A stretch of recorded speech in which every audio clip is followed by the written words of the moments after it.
తెస్తాలే. సరే. అబ్బాబాబా ఏముంది అమ్మాయి? Excuse me. ఇప్పుడే స్కూటీ మీద ఒక అమ్మాయి వెళ్ళింది, సూపర్ ఉంది తెలుసా? శోభన్. సారీ జైత్రి, నేను నా బెస్ట్ ఫ్రెండ్స్తో ఉన్నప్పుడు ఇలాగే ఎవరైనా అమ్మాయి పాస్ అవుతే చెక్అవుట్ చేస్తాం, అందుకే. నో, నువ్వు వేరే అమ్మాయిని చూడకూడదు. సరే అయితే నువ్వు నా బెస్ట్ ఫ్రెండ్ కాదు. అదేంటి? బెస్ట్ ఫ్రెండ్స్ ఇలా రూల్స్ పెట్టారు కదా. సరే. ఏంటి సరే? చూసుకో. అయితే బండి తిప్పు.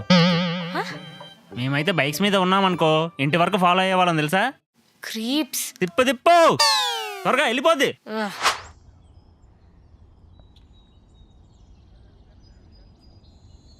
రే పొట్టిబుడంకాయ్, అక్కడ ఒక అంకుల్ ఫోన్ వాడుతూ ఉన్నాడు, కనిపించాడా? అతని దగ్గరికి వెళ్ళి నా ఫోన్లో బ్యాలెన్స్ అయిపోయింది, ఒకసారి మీ ఫోన్ ఇస్తారా, కాల్ చేసుకోవాలని చెప్పి అడుగు. తీసుకుని పారిపో. వాట్? చిన్న ప్రాంక్ చేద్దాం. Are you serious? ఎస్, చాలా సీరియస్గా చేద్దాం, కొంచెం కూడా డౌట్ రాకూడదు.